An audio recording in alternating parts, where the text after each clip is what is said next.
कृष्णा गाडगीळ आणि sons limited 1832 पासून। मनोज जरांगे यांनी वडेट्टीवार आणि भुजबळांवर गंभीर आरोप केले आहेत।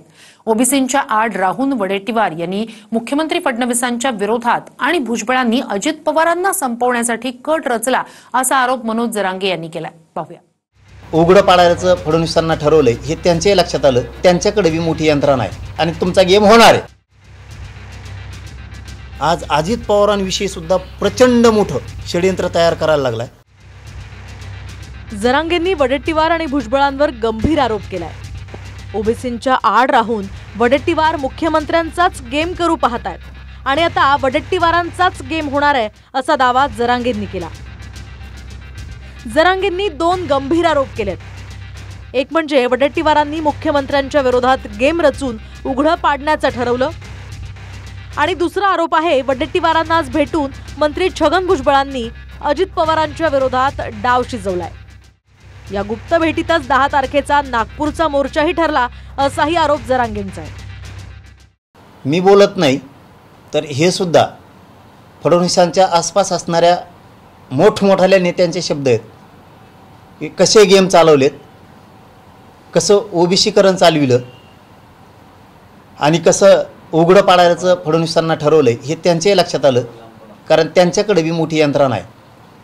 त्यामुळे ते बरोबर गेम करायला लागलेत आणि तुमचा गेम होणार आहे। आता करू देत ना, काय करेल तो मारूनच टाकेल ना मनोज जरांगे। ओबीसी समाजाच्या हक्कासाठी लढताना आमचा जीव गेला तरी चालेल। जीव घेणारा कोण आहे आम्ही चिठ्ठी लिहून देऊ, जरांगेला फाशीवर चढवा म्हणून। आमचा जीव गेल्यावर पहिली फाशी त्याला द्या, तो आमचा जीव घ्यायला सांगतो ना, तर सरकारने त्याच्यावर कारवाई करेल, गुन्हे दाखल करतील आणि करतील ना, चढवतील ना फाशीवर। तसंही काही गेलंच आहे। 8 दिवसांनी 10 दिवसांनी बिमारीचं सोंग करतोच तो। त्याला चॅलेंज करू, याला चॅलेंज करू, याला संपवून टाकू, त्याला मुळासकट संपवा, परवा करू नका, चिंता करू नका, परिणामाची चिंता करू नका। म्हणजे ह्याला काय सांगायचं आहे का मराठा तरुणांच्या हातात बाम द्यायचे आणि जा ओबीसी नेत्यावर फेका, त्यांना मारून टाका, संपवून टाका असं म्हणायचं आहे काय? ही कुठली चितावणी आली? आणि म्हणजे कोण कारवाई करणार? अरे बडे बडे गेलेत या देशामध्ये, तू काय, तुझा काय अभ्यास आणि कुठला काय आहे? मराठा आरक्षणासंदर्भात हैदराबाद गॅझेटवरून सरकारनं GR काढला। त्याविरोधात नागपुरात वडेट्टीवारांच्या नेतृत्वात ओबीसींचा मोर्चा निघणार आहे। मात्र हा ओबीसींचा मोर्चा नसून काँग्रेसचा आहे अशी टीका जरांगेंनी केली आहे। आता ते मोर्चा काढालेत मराठा आरक्षण मिळू नये म्हणून वडेट्टीवार साहेब नागपूरला, आणि GR रद्द करा म्हणून। ते काँग्रेसचा मोर्चा काढायला काय होणार आहे? त्याला ओबीसीचं नाव द्यायचं आणि काँग्रेस मोठं करायचं, ही सिस्टम आहे त्यांची। हो, हे आरोप नाही माझा, मी खरं सांगतोय। जरांगेंची एकूणच जे समर्थन मिळालं मराठ्यांचं, त्याला असं वाटतंय की मी देव झालो। देवही मीच आहे, दानवही मीच आहे, रावणही मीच आहे ना राक्षसही मीच आहे, असं सगळं वाटायला लागलं। मराठा तरुणांना हे असं हुसकावणी देऊन, त्यांना चिथावणी देऊन काय ओबीसी लोकांना मारून टाका असा आदेश द्यायचा की त्यांना काँग्रेस मराठ्यांना उभी केली? अरे सगळे मराठ्यांनी उभी केली, काँग्रेस सगळ्याच समाजांनी उभी केली। आम्ही सरळ सांगतोय सरकारला आणि मुख्यमंत्र्यांना, आम्हाला जर कुठलाही धक्का लागला तर याची जबाबदारी जरांगेची राहील आणि सरकारची पण राहील। त्यासाठी ह्या उस्कवणारे चिथावणीखोर जे काही भाषण करतायत ते यांच्यावर कारवाई करायला पाहिजे, ही आमची मागणी आहे। पण राज्य कधीच नाकारू शकत नाही काँग्रेस राज्यातलं, की मराठ्यांमुळे मोठं झालं नाही हे राज्यातलं काँग्रेस कवाच नाकारू शकत नाही। ज्या दिवशी नाकारायला सुरुवात होईल त्या दिवशी बियाला सुद्धा काँग्रेस महाराष्ट्रात राहणार। भुजबळांनी अजित पवारांच्याच विरोधात षडयंत्र रचलं आणि परळीचं घराणं सुद्धा भुजबळांच्या षडयंत्रात सहभागी झालं असा आरोप करत जरांगेंनी खळबळ उडवून दिली आहे। आज अजित पवारांनी त्यांना मोठं केलं। आज अजित पवारांविषयी सुद्धा प्रचंड मोठं षडयंत्र तयार करायला लागलाय।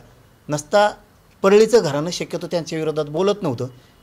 परळीचं घराणं अजित पवारांच्या विरोधात बोलत नव्हतं, कारण परळीचं अर्ध घराणं संपलं होतं। पवारांमुळं अर्ध मुंडेंचं घराणं, परळीचं घराणं मोठं झालं। ते सुद्धा या छगन भुजबळच्या षडयंत्रात सहभागी झालेत संपवण्याच्या। त्यांना आता ह्या अलिबाबानं अजित पवारनी मोठं करून सुद्धा आज अजित पवार संपवण्याचा घाट यांनी 2-3 जणांनी मिळून आता आतून सुरू केला आहे।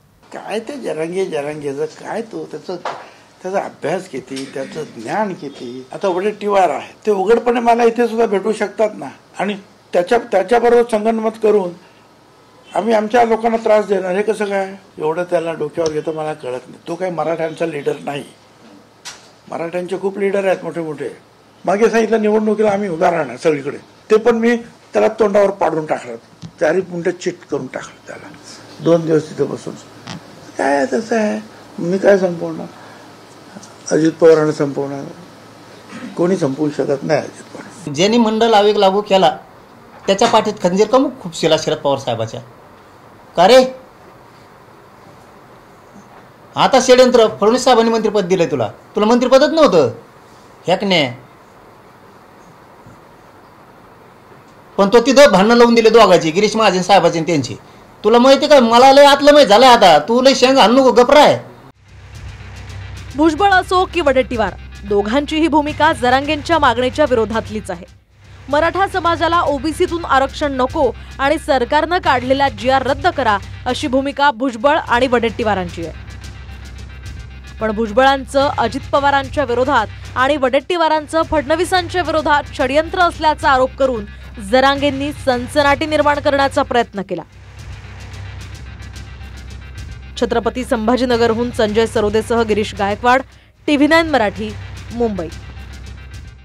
पूना गाडगीळ आणि सन्स लिमिटेड 1832 पासून.